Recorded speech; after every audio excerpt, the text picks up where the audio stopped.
matagutlo, matagadlaw. Adunay mga panghitabo dito sa kauluhan.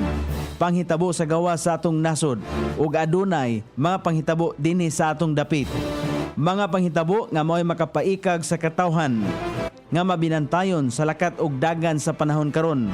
Itanyag ning istasyon DXSR ang 7 o'clock Breakfast News.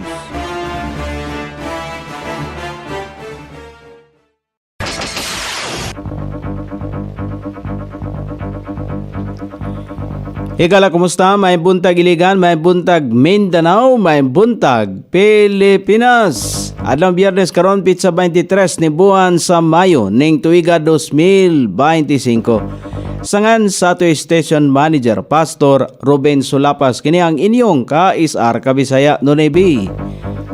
Ang matod sa hanay sa balita sa La City. Og karon sa uluhang tudling sa mga balita, mga ahinsya sa gobyerno, barangay opisyal sa Iligan, gibansay sa Basic Incident Command System. Mga programa alang sa agrikultura sa Iligan, turismo, innovation, gihisgutan sa LRIP. Nutritional status sa mga bata sa 21 ka barangay sa Iligan, gitun-an sa FNRI. Sa kauluhan, NBI giimbestigahan na ang pagkamatay sa usa ka 10 anyos nga bata human nga matuli. LMP suportado ang cabinet review sa administrasyong Marcos. Lacson gibulgar nga dili moubos sa 13 ka mga senador ang gusto nga adunay independent, credible ug transparent nga Senate President. Balita sa gawas sa nasod, Mexico, gikasuhan ang Google tungod sa pag-ili sa pangalan nga Gulf of Mexico. Balita sa kinabuhing Kristohanon, Boko Haram, gipatay ang duha ka Kristohano magtutudlo hadol sa kampo sa sundalo. Kini ang uluhang tudling sa itong mga balita nga dalit kanato ning istasyon. DXSR 106.7 sa inyong FM dial. Ang bugtong radyo sa Dakbayan Siligan nga nagsibya sa balang kasulatan, pinasubay sa inspired and preserved, not simply dictated King James Version sa Anchor Broadcasting Corporation.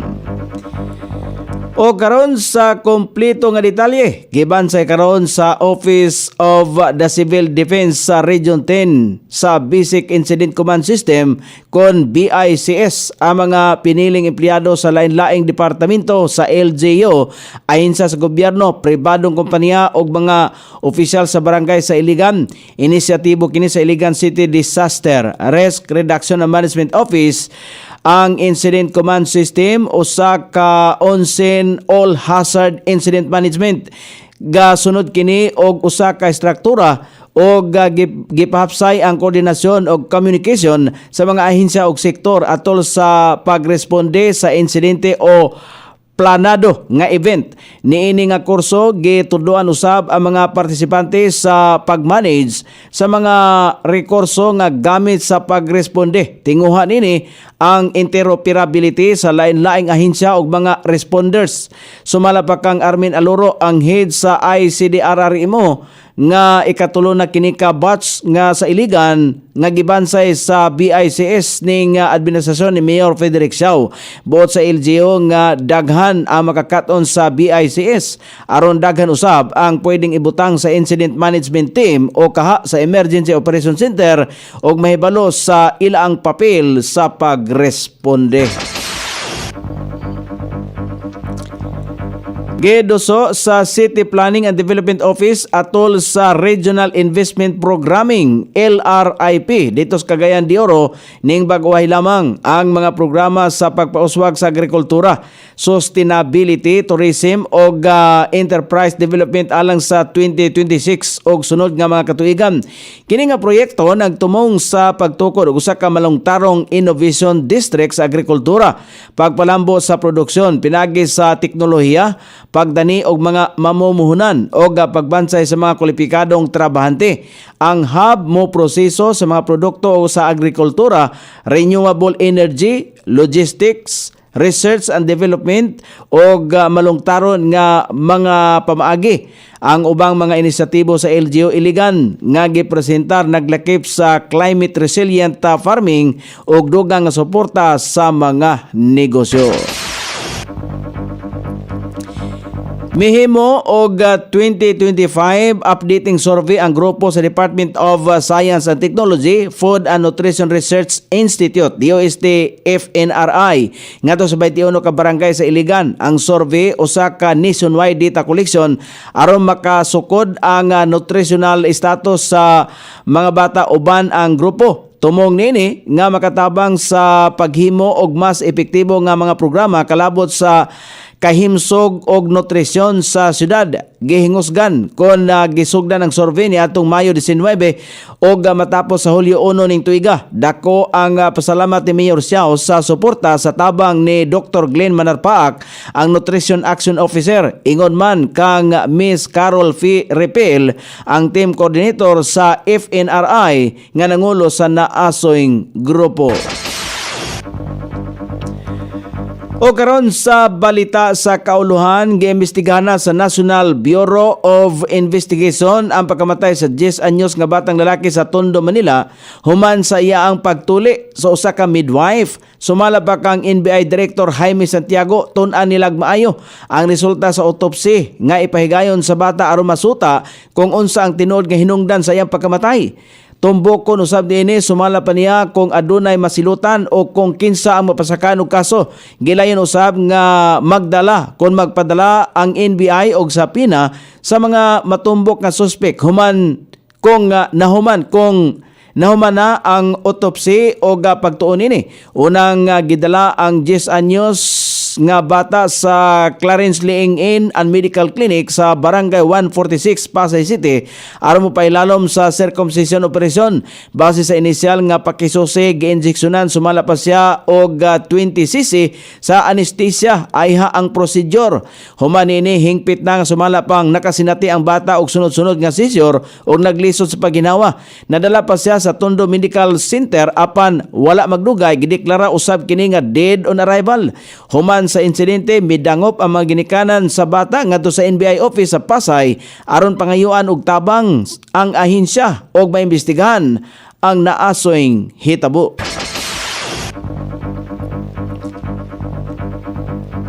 Nagpahayag og pagsuporta ang League of Municipalities of the Philippines, LMP, sa panawagan ni Presidente Ferdinand Marcos Jr. sa iyang gabinete nga gilayong pagsumitis og courtesy resignation.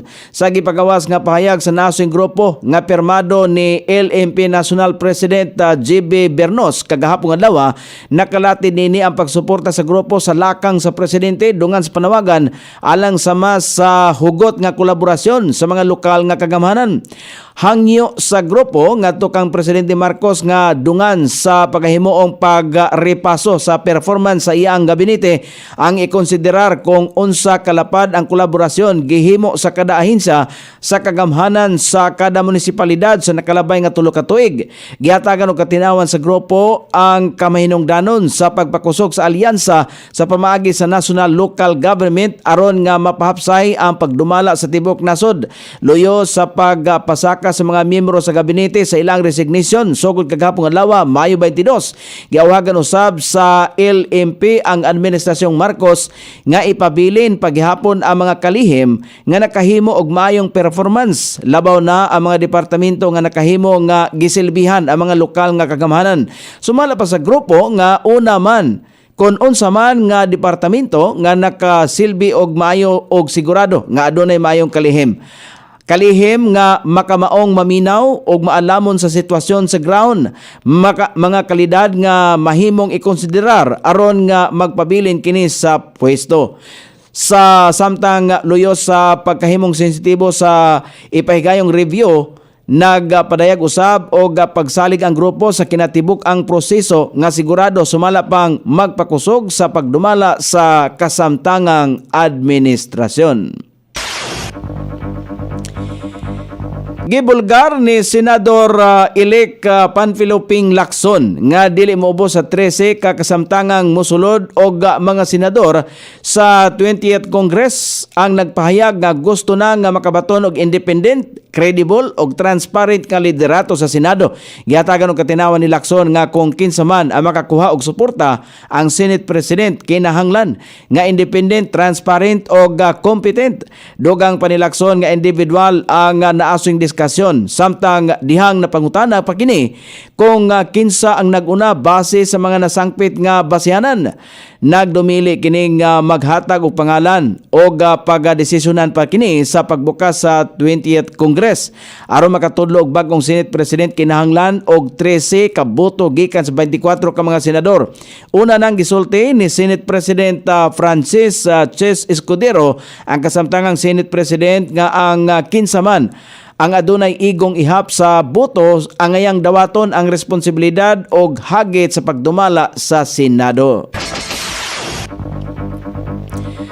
O karon sa balita sa gawas sa nasod, gikasuhan sa Mexico ang Google human nga giilisan sa naasong kompanya ang pangalan sa Gulf of Mexico o Gulf of America sa usa ka kalihukan nga nakalapas sa sovereignty o international recognition sa teritoryo sa Mexico.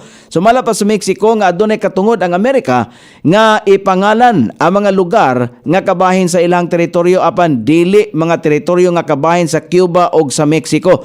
Tungod dinhi gitawagan ni Mexican President Claudia Sheinbaum si US President Donald Trump sulod sa ikaunom nga higayon apan padayon kining manawag hangtod nga masulbad ang naasoing isyu. O karon sa balita sa kinabuhing Kristohanon, gipatay sa mga miyembro sa rebuilding grupo nga Boko Haram ang duha ka mga Kristohano magtutudlo samtang kini niagi haduol sa kampo sa sundalo sa Damboa Maiduguri Highway sa nasod sa Nigeria. Ang nasod mga Kristohanon kauban ang ubang mga katawhan namatay human nga ilahang gisakyan nakatunob og improvised explosive device nga gikan sa Boko Haram. Ang pagpanaw sa nasod mga Kristohanon gikagool sa ilahang mga kauban sa simbahan og mga magtutudlo. O karon sa kahimtang sa pagbanabana sa dagan sa panahon, ang Intertropical Convergence Zone para makaapektar sa Mindanao. Ridge of high pressure area ang makaapektar sa extreme Southern Luzon, Easterlies, ang makaapektar sa ubang bahin sa nasod nga Pilipinon. Ang Mindanao, Batanes, Babuyan Islands, Metro Manila ug ang ubang bahin sa nasod ang makasinati paghapon sa managumon nga kalangitan. Karong adlaw inubanan sa patak-patak ka mga pag-ulan kini epekto sa Easterlies og Intertropical Convergence Zone. Ang sukod sa temperatura dinhi sa Dakbayan Siligan ang kabugnaon na nasa 25 ug ang kainiton mosangko sa 34 degrees centigrado. Ang adlaw misilang kaganiya sa alas 5:27 ug mosahop unya sa alas 6:19 sa sayong takna sa kagabihon.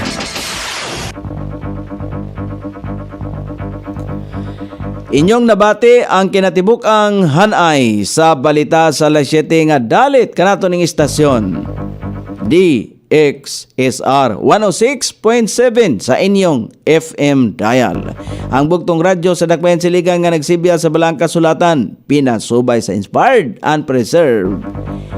Not simply dictated King James Version sa Anchor Broadcasting Corporation.